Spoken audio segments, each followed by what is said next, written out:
entouré par ta grandeur. Mon cœur va-t-il frémir? Danserai-je pour toi, mon Jésus? Serais-je saisi par la peur? Devant toi resterai-je debout? Vais-je tomber sur mes genoux? Chanterai-je Alléluia? Est-ce que je pourrais te parler? Je ne peux m'imaginer. Je ne peux m'imaginer. Gloire à Dieu. Vous êtes la bienvenue dans notre rencontre hebdomadaire. Nous bénissons le nom du Seigneur pour chacune de vos vies. Et nous sommes face à la leçon numéro 11 aujourd'hui, mais je vous rappelle nos coordonnées. Nous sommes l'église des Assemblées de Dieu de Pentecôte, ministère Restauration. Nous sommes situés dans la ville de Porto Alegre, à l'avenue Farapos, au numéro 312. Notre président pour nous, pasteur Beto Chimichiviera, et nous représentons le département d'appui aux étrangers qui émet en espagnol, en anglais et en français pour les auditeurs, et la partie de plusieurs étrangers en séjour au Brésil, et qui aussi peuvent, des personnes qui peuvent suivre de loin. Donc, avant de continuer, nous voulons remettre ces moments au Seigneur. Notre tendre Père et Dieu, nous te bénissons et te rendons gloire. Tu es avant toute chose. Tu es le Seigneur de tous. Que quelqu'un s'est soumis à toi ou non, tu es le Seigneur de l'univers. Tu as créé toutes choses. Et la gloire de toutes choses te revient. L'honneur que toute chose doit te rendre, Seigneur, nous te le rendons, sachant que par Jésus-Christ, tu as fait de nous un peuple qui t'appartient. Et nous te sommes reconnaissants. Recommandons ces moments, afin que seule ta volonté se fasse, afin que toi seul, Seigneur, tu puisses communiquer, Seigneur, pour dire ce que tu veux dire, pour atteindre les gens que tu veux atteindre. Je sais que tu le peux. Et c'est pourquoi je laisse toute la place, Seigneur. Je suis qu'un instrument entre tes mains. Et je bénis ton grand nom. Au nom de Jésus. Amen.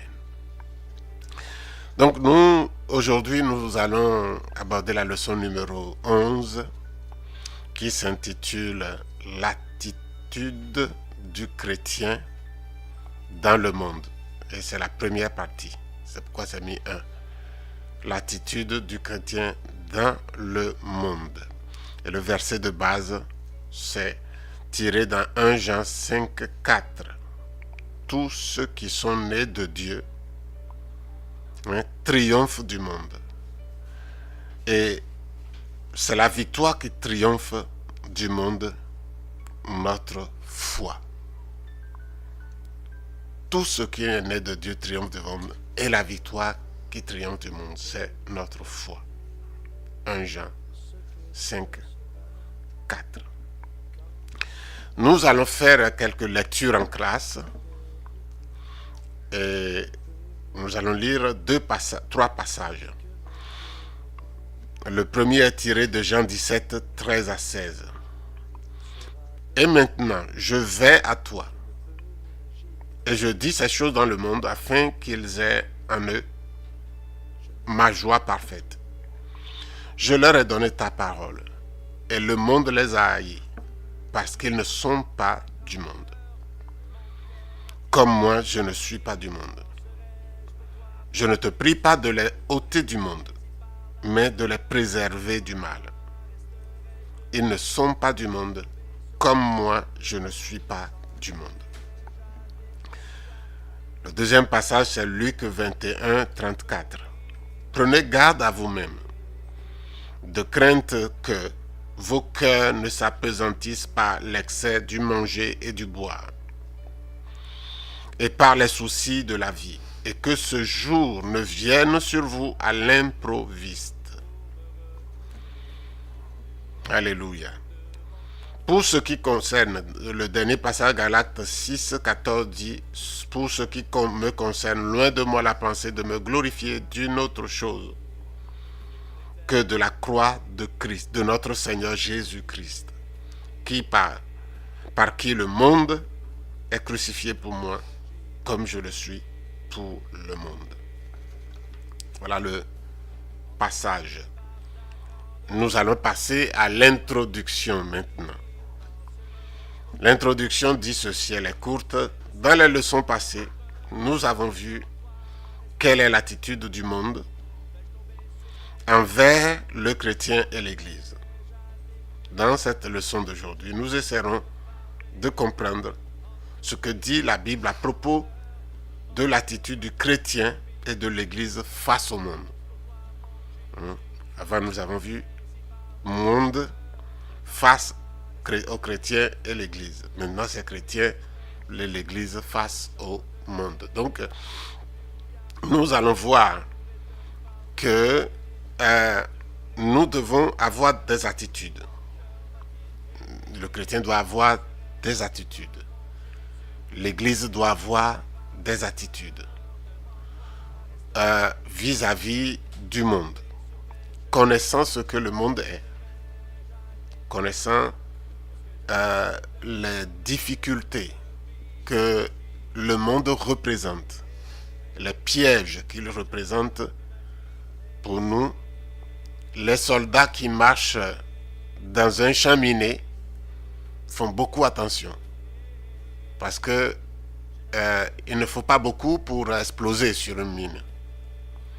Donc nous sommes dans un monde qui n'apprécie pas la foi chrétienne, qui hait l'Église. Et c'est ce que Jésus a dit, que le monde l'a haï, le monde haïra les chrétiens, les vrais du moins. Et que le chrétien, Jésus déjà dans le passage de Jean 17, parle déjà de chrétien qui n'est pas du monde, et du fait qu'on n'est pas du monde, le monde nous hait, et nous sommes parmi les gens qui nous haïssent. Et donc, là, le ton est donné par le Seigneur lui-même. Et donc, le monde a ses manières pour retenir, pour manifester son antipathie, sa haine contre l'Église et contre le chrétien. Donc, nous sommes dans le monde, nous ne sommes pas du monde.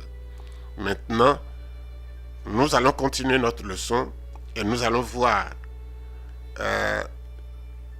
une question que vivre dans le monde, c'est une question avec une attitude particulière, est une question de vie ou de mort. Nous allons voir la première partie. Voilà. Étant dans le monde, c'est une question de vie ou de mort. Il y a beaucoup de personnes qui ne voient pas la chose de cette façon. Mais c'est une question de vie. Nous allons voir que c'est une question de vie ou de mort. Au grand 1, au grand 2, nous allons voir comment obtenir la victoire sur le monde. Premièrement, il faut une nouvelle naissance, c'est le point de départ. Secondement, étant conscient que bien que dans le monde, nous ne sommes pas du monde. Il faut être conscient de cela. Dieu ne nous veut pas hors du monde. Et puis, petit b, nous devons vivre ici comme n'étant pas d'ici. Comme n'étant pas d'ici. Au petit 3, nous verrons avoir la foi qui triomphe du monde. Voilà. C'est les choses qui peuvent nous amener à la victoire sur le monde. C'est ce que nous sommes en train de traiter dans cette partie. Et puis, avoir pour but de ne pas se contaminer. Voilà, donc, la direction est donnée. Alors maintenant, nous voyons que dans l'Église, il y a beaucoup d'églises qui sont conscientes, et beaucoup de chrétiens qui sont conscientes que la chair est un problème, est un ennemi de l'homme. Et le diable est un ennemi de l'homme. Et beaucoup ne voient pas en quoi le monde est un ennemi. Beaucoup ne voient pas en quoi le monde est un ennemi. Et ne voyant pas cela, ils tombent continuellement, ou ils sont tombés définitivement dans les mains de l'ennemi, parce que Dieu présente clairement le monde comme notre ennemi. N'aimez pas le monde, ni les choses qui sont dans le monde, nous a dit 1 Jean chapitre 2, le verset 15. N'aimez pas le monde. Donc, il y a beaucoup de personnes qui ne voient pas le monde parce qu'ils définissent mal ce que c'est que le monde dont la Bible parle, le présentant comme l'ennemi de l'Église. Donc, il faut reconnaître définitivement que parmi les ennemis les plus féroces de l'Église se trouve le monde. C'est ainsi que Dieu l'a prévu, l'a nommé, l'a identifié. Cependant, Pierre, connaissant le danger du monde, met en garde. Pierre met en garde dans 2 Pierre 2, 20, disant ceci.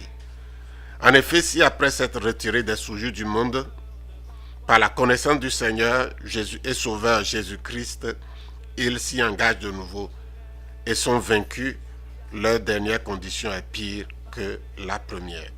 Si quelqu'un sort du monde, goûtant la puissance de Dieu, la connaissance du Seigneur, et qu'il retourne dans le monde. Pourquoi? Parce que ne s'étant pas porté en résistant au monde, ou n'ayant pas décelé que le monde est un ennemi. Et petit à petit, le monde les ravale de nouveau. Et quand ils sont vaincus, alors il n'y a plus de sortie pour eux. Il n'y a plus de sortie pour eux. Et donc, c'est ce que nous dit la première partie. C'est une question de vie ou de mort. Le monde tue. Le monde détruit. Aujourd'hui, les choses qui sont dans le monde sont extrêmement agressives contre l'Église. Contre l'Église. Et nous voyons beaucoup de chrétiens suivre la mode, s'habiller comme ils veulent, manger comme ils veulent, se procurer des biens du monde comme ils veulent, utiliser leur argent vis-à-vis du monde comme ils veulent. Et apparemment, il n'y a rien de mal. Il n'apparaît là rien de mal. Mais, si nous revenons à la lumière de la Bible, que Jésus a dit qu'ils ne sont pas du monde, préserve-les du monde. Jésus est en train de dire là que tout ce qui est dans le monde ne nous appartient pas, fait partie du monde. Et nous devons rester sur un équilibre biblique pour savoir ce qui est nécessaire de ce qui ne l'est pas. Et aujourd'hui, les chrétiens sont entrés dans le non nécessaire et ils s'y défendent. Ils s'en défendent. Les chrétiens n'ont plus de limites, y compris les serviteurs de Dieu, et ils n'ont plus de limites sur ce qu'ils peuvent posséder. La terre ne nous appartient pas. Nous ne sommes pas ici pour nous enraciner. Nous sommes ici pour préparer notre demeure au ciel. Et si quelqu'un oublie ça, il va vivre comme étant du monde. Il va courir après les choses du monde. Quand le Seigneur Jésus était crucifié, il n'avait pas de garde-robe. Ses vêtements étaient partagés. La Bible ne nous dit pas qu'il avait d'autres choses à la maison.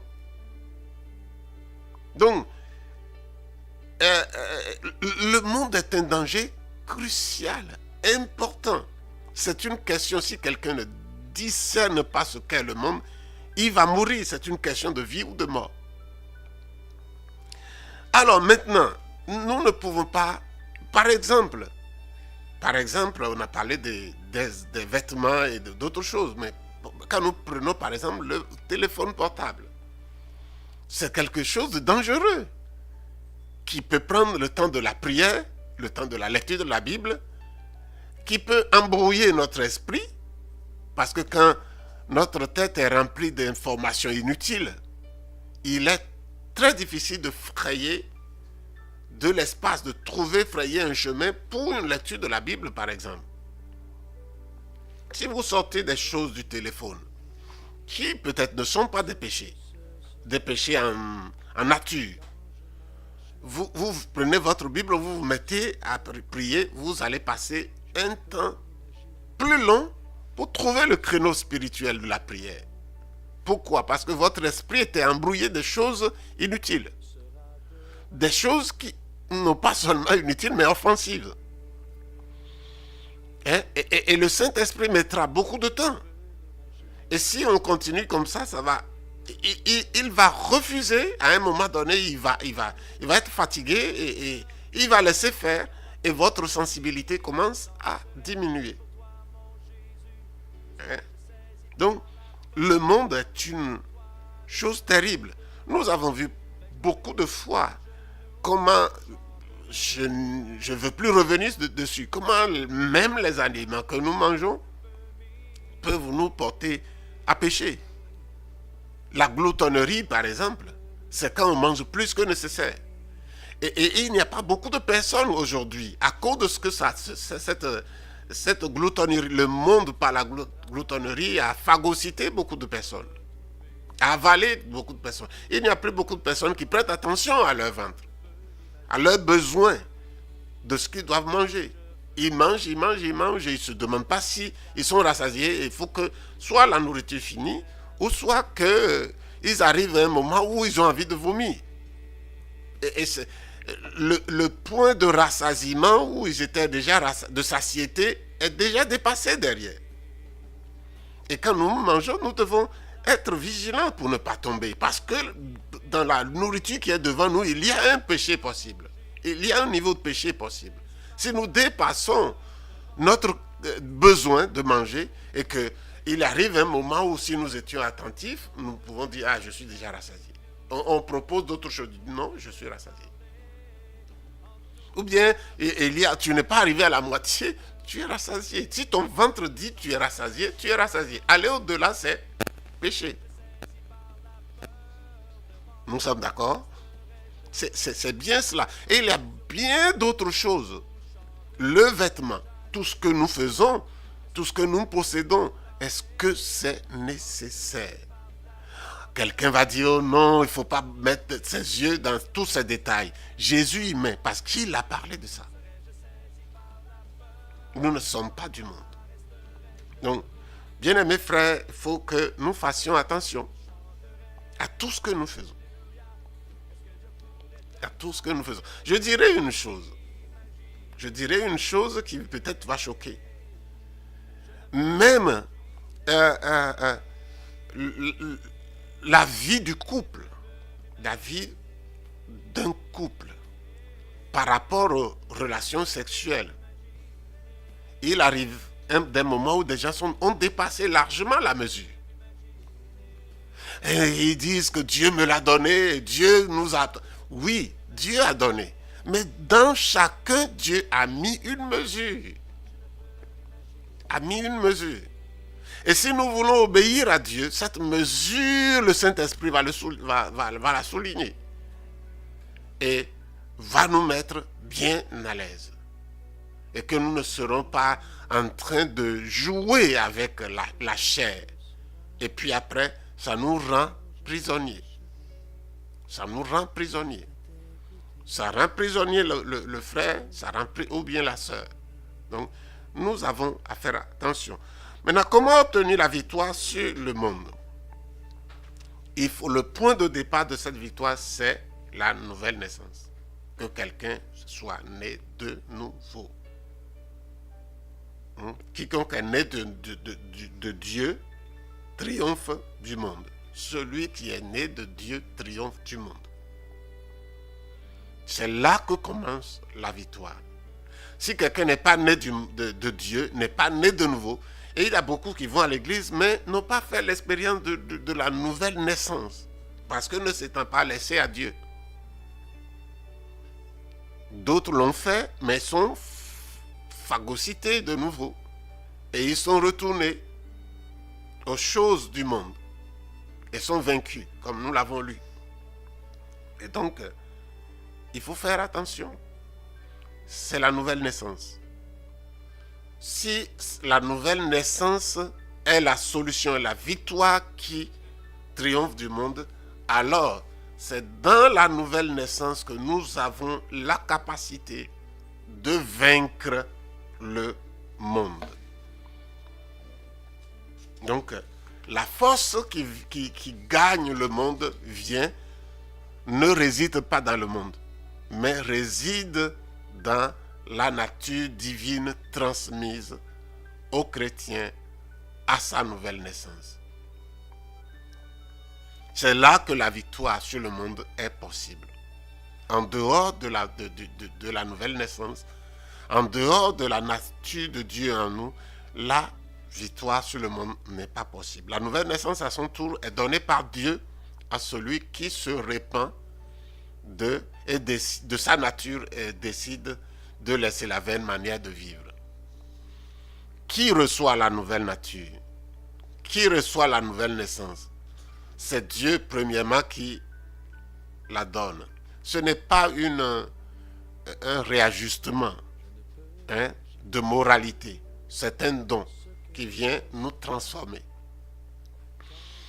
Et Dieu le donne seulement à ceux qui, convaincus par le Saint-Esprit, que leur vie, la direction dans laquelle leur vie va, n'est pas bonne. Et se tournent vers Dieu, se répandent. Non pas d'un péché, mais de tout ce qui est péché. De leur nature pécheresse, de leur manière de vivre, et se confient à Dieu. C'est ceux-là qui naissent de nouveau. Donc, ce n'est pas ceux qui vont à l'église seulement.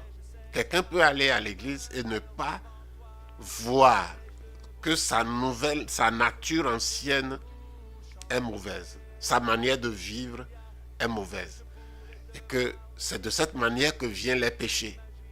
Et il remet sa nature à Dieu et se confie à Dieu, dit Seigneur, maintenant je veux vivre pour toi. Donne-moi ta vie.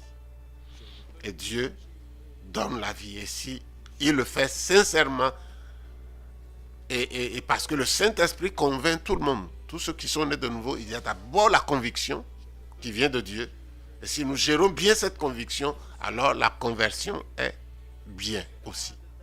Et nous recevons une nouvelle nature. Et c'est à partir de là que nous commençons à voir les choses du monde comme qui ne sont pas bonnes. Certains se sont habitués dans une vie où ils ne savaient pas ce que c'est que le monde. Et maintenant, vous commencez à le savoir. Vous devez, si vous êtes né de nouveau, et je l'espère, vous devez commencer à voir le monde comme un ennemi mortel. Donc, à partir de la nouvelle naissance, nous commençons à avoir la victoire sur le monde. 2, étant conscient que, bien que dans le monde, nous ne sommes pas du monde. Nouvelle nature. Nouvelle naissance, nouvelle nature avec Dieu. Maintenant, nous devons prendre conscience que le milieu dans lequel nous sommes, qui s'appelle monde, n'est pas chez nous. Et nous ne devons pas nous comporter comme étant chez nous. Comme étant chez nous. Il y a un témoignage que j'ai entendu. Il y a un homme qui était menuisier, qui a vécu dans un pays d'Afrique. mais il n'était pas de ce pays. Il était d'un autre pays. Et il a trouvé du travail dans une entreprise. Menuisier, entreprise de construction. Il a passé des années là. Il avait un vélo. Il allait au travail. Mais le prix du vélo, son salaire était à un niveau où il pouvait s'acheter une moto et même une voiture. Une petite voiture. En Afrique, les voitures d'occasion ne coûtent pas cher. Ne coûtent pas trop cher. Il pouvait s'en offrir une. Mais il a gardé le vélo. Mais qu'est-ce qu'il faisait avec l'argent? En ce moment, les mandats postaux étaient possibles. Et chaque fin du mois, il envoyait un peu d'argent à son frère. Le frère a acheté, il a trouvé un frère sérieux, a acheté un terrain pour lui. Et petit à petit, il construisait. Et quand il a pris des années pour construire, il mangeait un peu. Il dépensait très peu. Et quand il a fini de construire la maison dans son propre pays, un jour il a demandé à son patron s'il pouvait aller passer ses vacances dans son pays. Et que il n'aurait pas à payer l'hôtel, de planifier et de connaître son pays à lui. Et le patron a aménagé, accepté, parce que c'était un ouvrier exemplaire. Un ouvrier vraiment exemplaire. Et le patron l'aimait. Et puis, le patron a planifié et ils sont partis dans son pays, dans le pays de l'ouvrier. Et l'ouvrier a reçu le patron dans sa propre maison. Et il a dit au patron, le patron a dit, mais c'est quelle maison ça? C'est un hôtel? Et il a dit non, c'est ma maison. C'est ma maison. Et le patron était tombé des nues, étonné. Il a dit, mais comment tu as pu construire une maison ici? Il disait que chaque mois, il envoyait un peu d'argent. Et le frère, mon petit frère, donc, que tu vois là, il me rendait compte, il a acheté le terrain, il a construit la maison. Donc, c'est pour cela que je ne me permettais pas de... Je mangeais juste ce qui est nécessaire, j'utilisais juste ce qui est nécessaire et j'ai construit cette maison. Le patron était tellement étonné que ça a eu tellement d'impact sur le patron que le patron même a commencé à changer d'attitude. Et je crois que cela illustre très bien notre leçon. Que le chrétien est dans le monde. Ce monsieur, il est d'un autre pays, mais il était dans un pays étranger. Il savait qu'il était étranger. Donc, il utilisait le minimum de ce qu'il a. Et il ne sortait pas, il n'allait pas en boîte de nuit, il ne faisait pas de dépenses inutiles, il pouvait acheter une petite voiture, il est resté au vélo. Parce que le vélo suffit pour aller à l'heure au travail. Donc, et il a construit. La Bible dit que nous aussi, nous devons vivre comme ça. Nous devons investir dans le ciel. Pourquoi? Parce que ici, ce n'est pas chez nous. La terre n'est pas chez nous. Et le chrétien qui comprend pas ça, que le monde, ce n'est pas chez nous, va commettre des choses qui peuvent devenir irréparables. Dans la prière sacerdotale, Jésus a dit, maintenant je vais à toi. Je dis ces choses dans le monde afin qu'ils aient en eux ma joie parfaite. Je leur ai donné ta parole. Et le monde les a haïs parce qu'ils ne sont pas du monde comme je ne suis pas du monde. Jésus a dit que nous ne sommes pas du monde. Nous apprenons certaines choses de cette prière de Jésus. Jésus dit premièrement, Dieu ne veut pas que nous soyons hors du monde.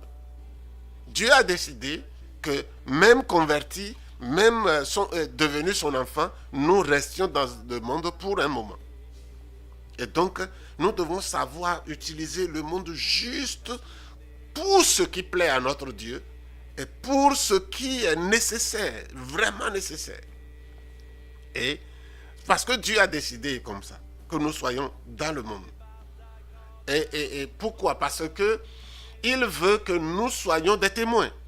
Nous vivions une vie qui attire les regards. Que nous soyons un témoignage divin au milieu d'un peuple qui n'a pas Dieu. Et que nous parlions et que d'autres personnes aient envie d'être de Dieu également. Et le Saint-Esprit aidant, c'est comme ça que nous allons gagner beaucoup de personnes pour le royaume de Christ. C'est pourquoi il veut que nous soyons dans le monde. Parce qu'il y a, Jésus a dit qu'il y a plein de personnes dans le monde qui doivent se convertir. Et il faut que nous fassions notre travail.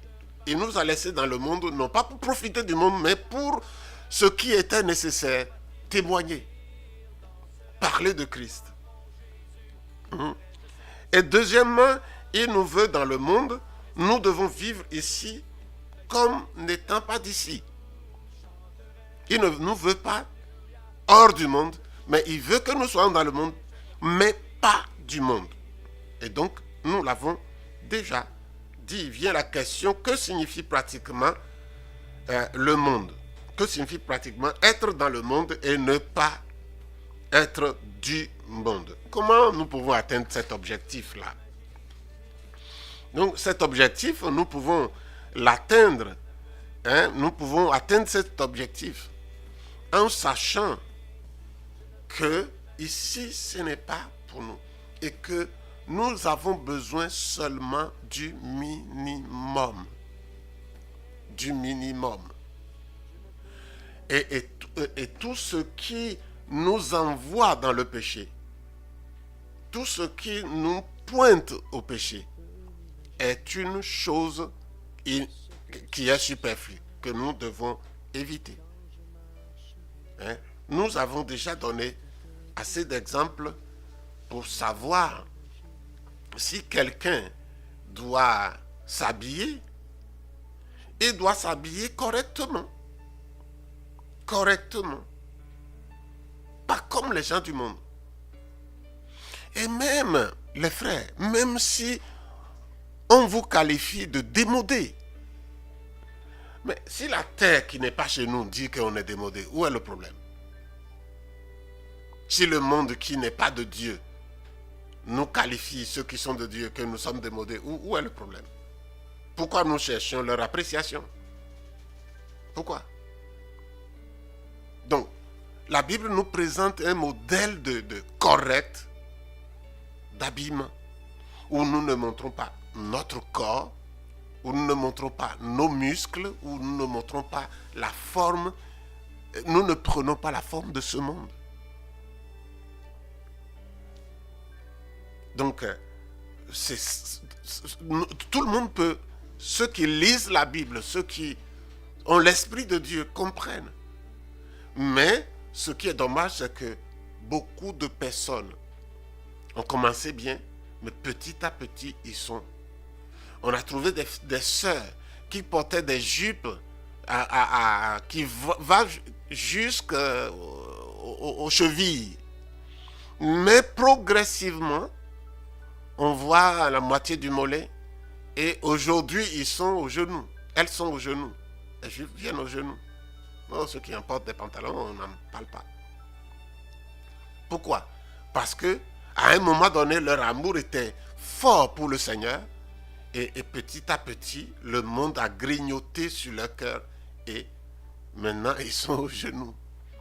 Et vous me direz, jupe qui était aux chevilles, qui est maintenant aux genoux, est-ce que ça veut dire que l'amour a refroidi? Oui, ça a refroidi. Prouvez-moi le contraire. Donc, voilà comment nous pouvons vivre dans le monde sans être du monde. Troisièmement, il faut avoir la foi qui triomphe du monde. La foi qui triomphe du monde. Car il a dit, car quiconque est né de Dieu triomphe du monde. Et la victoire qui triomphe du monde, c'est notre foi. Si quelqu'un est né de Dieu, c'est par la foi et sa foi va lui donner la victoire sur le monde. La victoire du monde ne se produit donc pas dans le monde matériel. Ce n'est pas dans le monde matériel pour nous isoler. C'est pourquoi Dieu dit, vous restez dans le monde, vous n'êtes pas du monde. Maintenant, la victoire sur le monde ne se produit pas dans le monde matériel, mais dans le monde spirituel. Il est obtenu sur le plan spirituel par la foi dans les vérités spirituelles enseignées par la parole de Dieu. C'est quand nous sommes dans le monde et nous vivons comme la parole de Dieu nous dit. C'est là la victoire. Nous avons la foi dans la parole de Dieu. C'est là la victoire. Quand la parole de Dieu dit ne convoite pas et que à un moment donné nous luttons avec l'aide de l'esprit et nous laissons les convoitises de ce monde.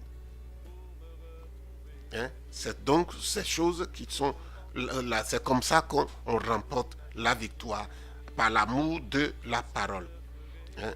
La première vérité dans laquelle nous devons croire est que le monde est déjà condamné. Comment on caresse, on embrasse quelque chose qui est déjà condamné? Le monde est condamné. La Bible dit que le monde est condamné. Et nous avons parlé de cela dans les leçons passées. Deuxièmement, la deuxième vérité est que notre patrie est au ciel. Si le monde est condamné, si notre monde est condamné, si la Bible présente le monde comme notre ennemi qui veut nous détruire, et même le diable passe par le monde pour nous atteindre, et par la chair pour nous atteindre. Le monde a sa place dans la chaîne de destruction. Dieu nous dit, ici c'est pas chez vous. Vous êtes ici seulement pour un temps, pour un objectif que j'ai défini dans ma parole. Votre maison, c'est là-haut chez moi. J'ai préparé là pour vous. Alors, c'est à nous de faire des efforts pour nous consacrer à cette maison que Dieu, à notre Père, et de n'avoir de cœur que dans cette maison qui est pour nous. Si nous sommes en train de désirer une maison, une place sur la terre, dans le monde, nous sommes en train de désirer quelque chose qui n'est pas pour nous. Comme nous convoitons la maison d'une autre personne. Et cette maison, elle est mauvaise. Elle va te tuer. Donc, c'est le moins qu'on puisse dire. Et Dieu dit, affectionnez-vous. Mettez votre cœur, mettez votre amour. Affection, c'est un amour très fort. Affectionnez-vous aux choses d'en haut. Mettez votre amour dans les choses d'en haut. Et non dans celles qui sont sur la terre. Colossiens 3, verset 2. Maintenant,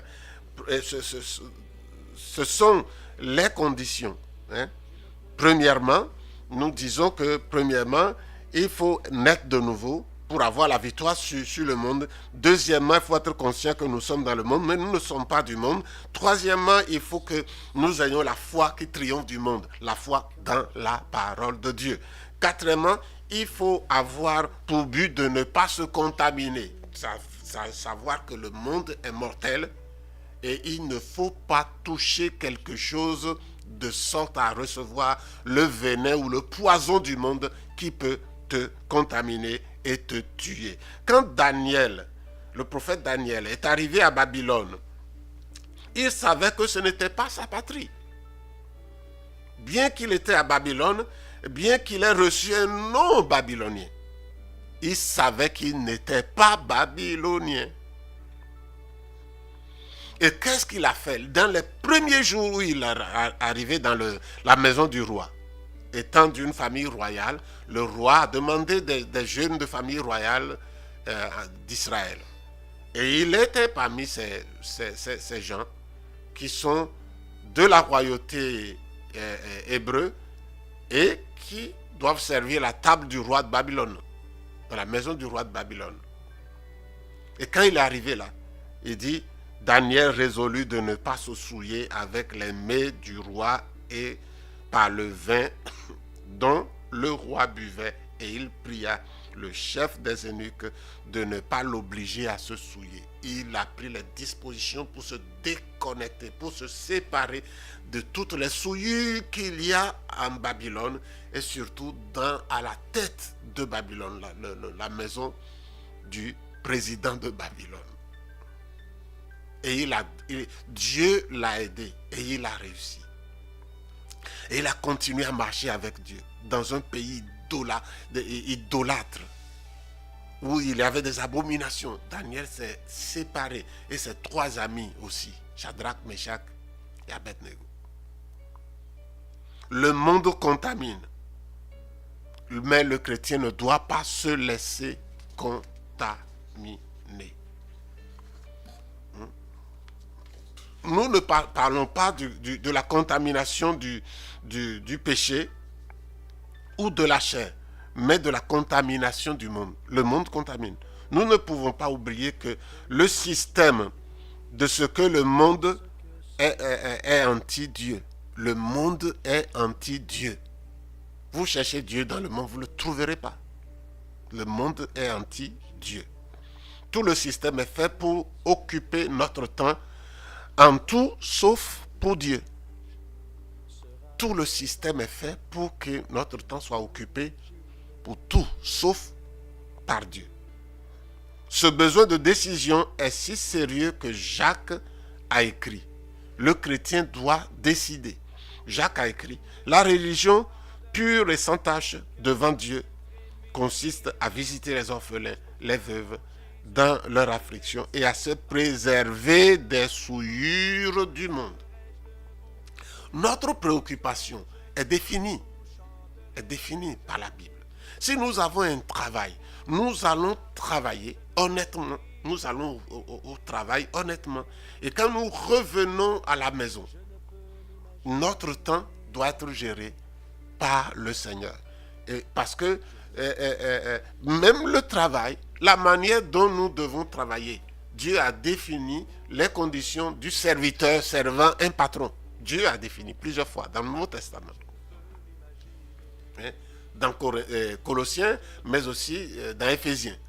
Donc, nous savons comment nous devons servir nos patrons. Et maintenant, quand nous gérons notre propre temps, quand nous sortons du travail, nous savons comment nous devons, de sorte à ne pas se contaminer.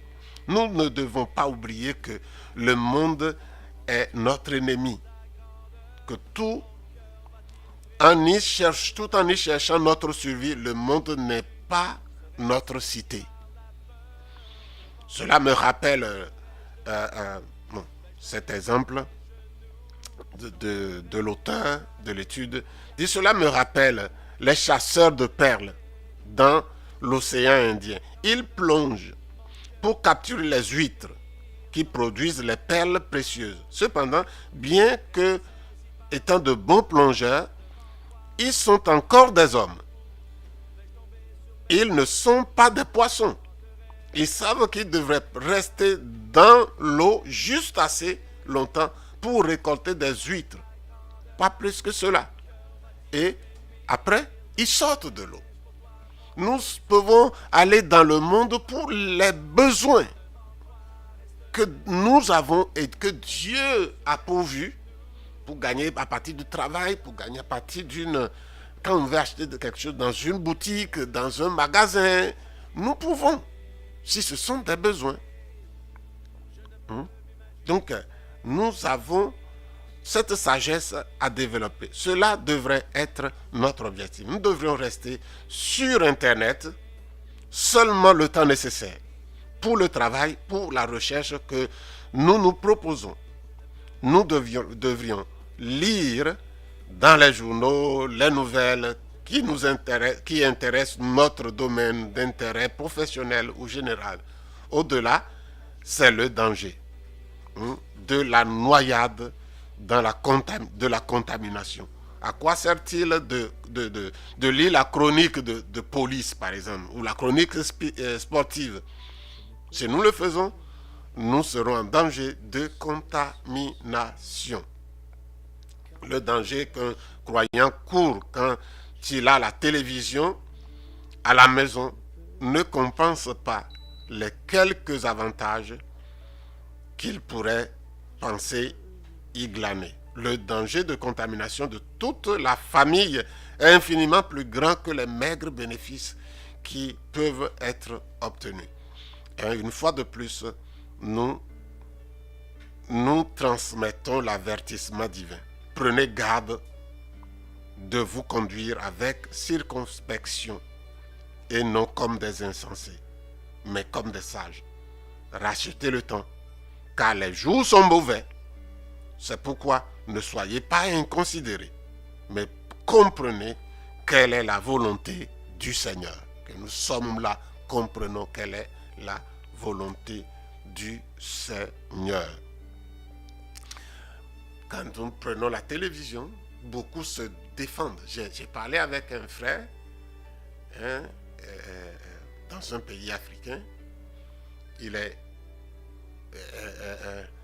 Il se défendait de la télévision bec et ongle. Bec et ongle. C'est vrai qu'aujourd'hui, il y a beaucoup de prédications qui sortent par la télévision. Faut-il que ce soit des choses bonnes? Mais on peut la voir par Internet aussi.